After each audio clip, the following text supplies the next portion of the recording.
Hello everyone, welcome to Education Achievers. I hope you all are doing well. Today we are going to discuss about Indian Schools of Philosophy.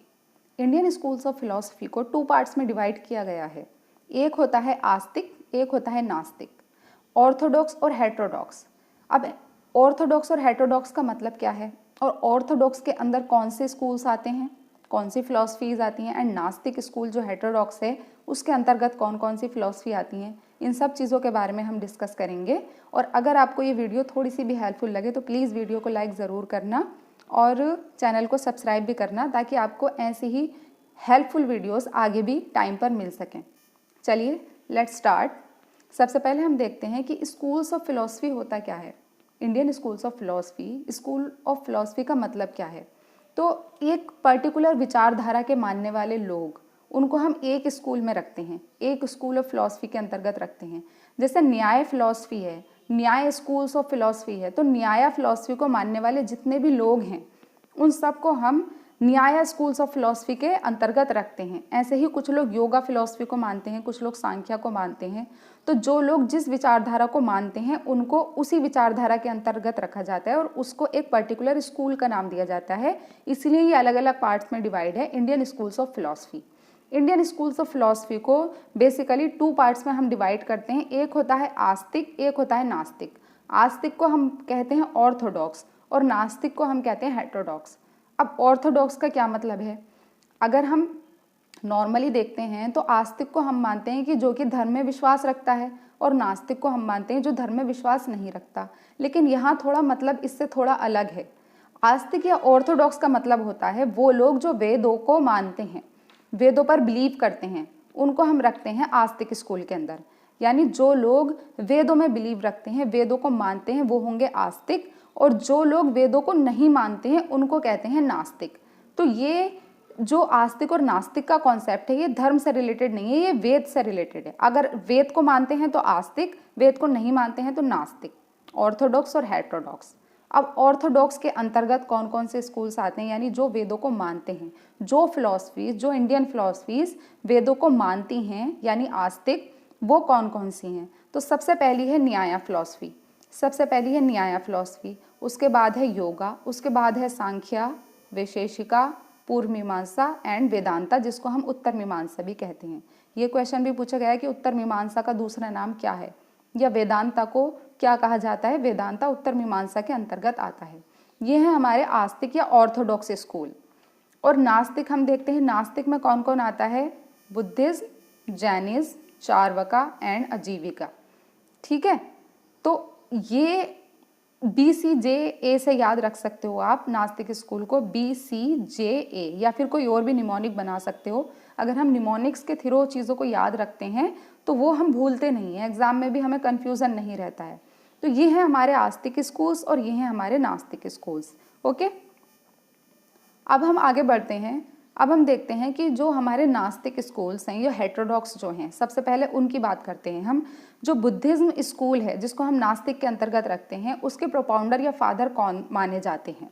ये question भी पूछे जाते हैं, इसीलिए मैंने आस्तिक और नास्तिक दोनों फिलॉसफी के जो फिलॉसफीज हैं और जो उनके प्रोपाउंडर हैं उनको मैंने रखा है ताकि आपको एग्जाम में इससे रिलेटेड कोई क्वेश्चन आता है तो वो आपका गलती से भी गलत ना हो.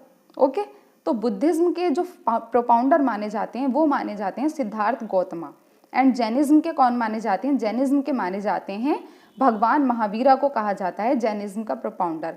जैनिज्म में बेसिकली 24 तीर्थंकर होते हैं, तो इनको 24वां तीर्थंकर माना जाता है महावीरा को. और इनका दूसरा नाम है वर्धमान, इनको वर्धमान भी कहा जाता है महावीरा को. ठीक है, तो पहला हुआ बुद्धिज्म. बुद्धिज्म किसने दिया, सिद्धार्थ गौतमा की फिलॉसफी है. दूसरा है जैनिज्म जो कि महावीरा को उसका फाउंडर या प्रोपाउंडर माना जाता है. तीसरा है चार्वाका जो फिलॉसफी है उसको किसने दिया था, उसको दिया था बृहस्पति ने. ये आपको याद रखना है. तो चार्वाका जो फिलॉसफी है वो CB से आप याद रख सकते हो, जैसे ABC होता है ना, तो BC के साथ कनेक्टेड है. ऐसे आप चार्वाका के साथ बृहस्पति को जोड़ सकते हो. अब आता है अजीविका. अजीविका किसके द्वारा दिया गया है, तो माकाली गौशाला द्वारा. वैसे ये वाला अजीविका पूछा नहीं गया है, लेकिन कुछ नहीं पता, NTA जो है out of the syllabus question भी पूछ लेता है. इस बार out of the syllabus question बहुत सारे आए थे, इसलिए आपको पता होना चाहिए हर चीज़ के बारे में. तो आजीविका किसने दिया था? महाकाली गोसाला ने। ये हो गए चारों हमारे नास्तिक स्कूल्स एंड उनके प्रोपाउंडर्स। ओके, अब हम देखते हैं कि आस्तिक या ऑर्थोडॉक्स स्कूल जो है उसके प्रोपाउंडर या फादर कौन कहे जाते हैं। सबसे पहला है न्याया। जो न्याया स्कूल्स ऑफ फिलॉसफी है वो किसके द्वारा दिया गया था? वो दिया गया था अक्षपाद गौतमा द्वारा। यानी न्याय सूत्र जो दिए थे वो किसने दिए थे? गौतमा द्वारा दिए गए थे। तो न्याय फिलॉसफी का फाउंडर किसको माना जाता है? अक्षपाद गौतमा को। और जो बुद्धिज्म से आप कंफ्यूज मत होना, बुद्धिज्म में थे सिद्धार्थ गौतम और यहाँ पर है अक्षपाद गौतमा। ठीक है। सेकंड है योगा। योगा किसके द्वारा दिया गया था? योगा तो आप पतंजलि से याद रख ही सकते हो। ठीक है, पतंजलि से आप याद रखना जो योग सूत्र थे वो किसके द्वारा दिए गए थे?